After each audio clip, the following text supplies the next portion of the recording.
will be there for me. The same God that delivered you out of your mess is the same God that will deliver me out of mine. Come on, let me get a worshiper up in here that give God some glory. I'm almost finished. I ain't come to stay. The beginning and the end of worship. Worship is driven by the sum total of your life. Somebody say, my life.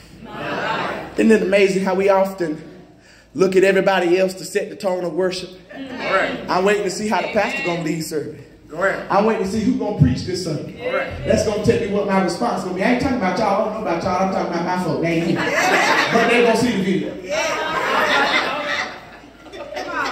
See, at our church, y'all don't have this problem up here. This used to be a problem. You heard me say used to, right? This used to be a problem because folks would determine what Sundays they were going to come based on what choir was going to sing and who was going to preach. And that's folk that I say they'll have the wrong idea of worship. Because it doesn't matter if you sing in contemporary music and it doesn't matter if you sing hymn. Honey, all you got to do to tickle my fancy and make me tap my toes is mention the name of Jesus. No other name I know. If you lift it in a hymn, if you lift it in a hand clap, doesn't matter. As long as Jesus is in it, it's all right with me. But some of y'all will stay home. I'm going to talk about y'all in a few seconds. Some of y'all will stay home and pastor not preaching. Some of y'all will stay home if you ain't got to sing in the choir. Some of y'all this morning said, I ain't going because they got somebody coming. We don't know nothing about it. They ain't going to be there all day. Somebody call and tell us about it later. And if you invite them the next time, we might show up. But I came to expose the devil, not only in Lillington, but up here in Enfield. If you don't get your mind and your heart back on the worship of the true and living God, you're going to be just like everybody else. Sinking sand, ain't able to help nobody.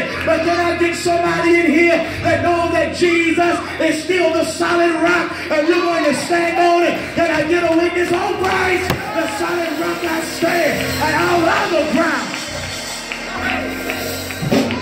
is sinking sand.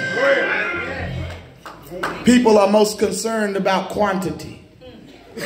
Can I talk about it? Pastor? We've been in service the last 5 days. Amen. Ain't that good enough? I come to church every Sunday. All right. Don't I deserve a week off? I'm the first person at Sunday school every week. All right. Why can't I be the superintendent? People are driven by quantity. You want to count everything. All right. We had the missionary meeting last week, did but 5 people showed up. All right. Quantity. People want to count everything. But the real thing that we ought to be after is quality. All right. Because I'll tell you what I tell them at my church and everywhere I go. I'd rather have a church full of that has 5 dedicated members than 50 silent. You can't do no work with 5 people. You a lie. All right. There's a church right down the street from us. True story. I know y'all ain't been there, so I got to tell you, you just got to believe. All right. Built a beautiful facility. Beautiful church. Not as big as this one. Beautiful church. Fellowship hall and all. 7 members.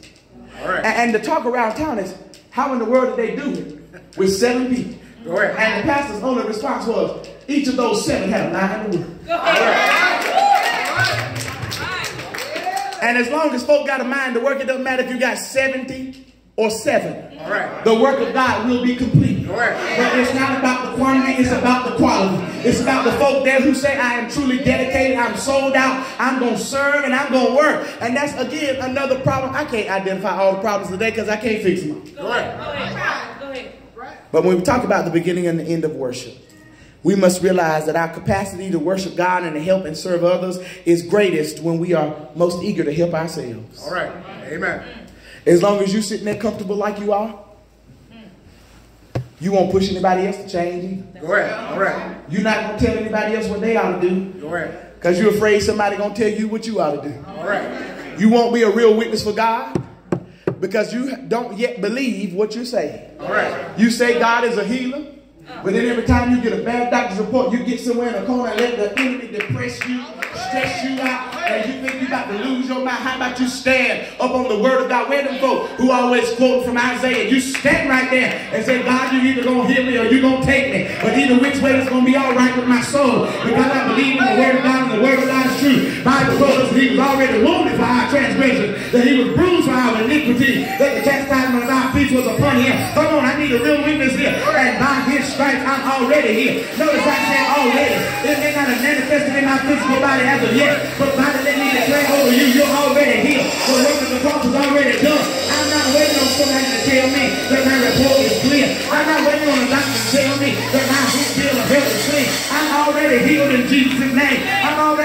by His holy stripes. I'm already healed by His precious blood. What you looking at now is just a symptom. But guess what, honey? Symptoms can change. If you mess around and let the devil tell you that you're going to succumb to a disease, can I help you? You're really going to die. But you keep your hand in the master's hand. And even if this outer body fades away, somebody said, preacher, I thought you said we won't go die now. Listen, we must understand what the Bible says to the righteous. We all die, but we transition from life from death unto life. So even when the body not here, it's not the end of me, because I've got a home in that kingdom. So realize that your worship should not just be secluded to the 11 o'clock hour. All right. But the best worship that you offer God is going to be the life that you live. All right. When you go out of this place until the day that you transition from this place. Let worship mean something different for you. Understand that when no other goes, all right, still you must follow. When everybody else quits, y'all know how it is. All right. You've seen it in your church like we've seen it everywhere. All right. Start out with a good crowd. Start out with a big committee. All right. Start out with a whole lot of them. Everybody get to the church conference and say that's what we ought to do. All right. But then when it's time to get it done, you get to looking around and no, they're not going. All right. But when your worship is for real, all right, you'll say, God, help me to muster up the strength. And I'll go if you go with me. Isn't that what Moses said? all right, When he was confronted with the task of leading the children of Israel out of Egypt. all right. He said, God, I ain't going to go except you go with me. And how many of you here today know that God is with you? All right. And if you know God is with you, you go everywhere He sends you because He's going to stay with you. And as long as God is with you, you don't have to look for everybody else. As long as God is with you, you don't have to worry about anybody else. As long as God is with you, you know you got all you need to go. So go, I say, go, and go in the name of the Lord. Now give God the glory and help me.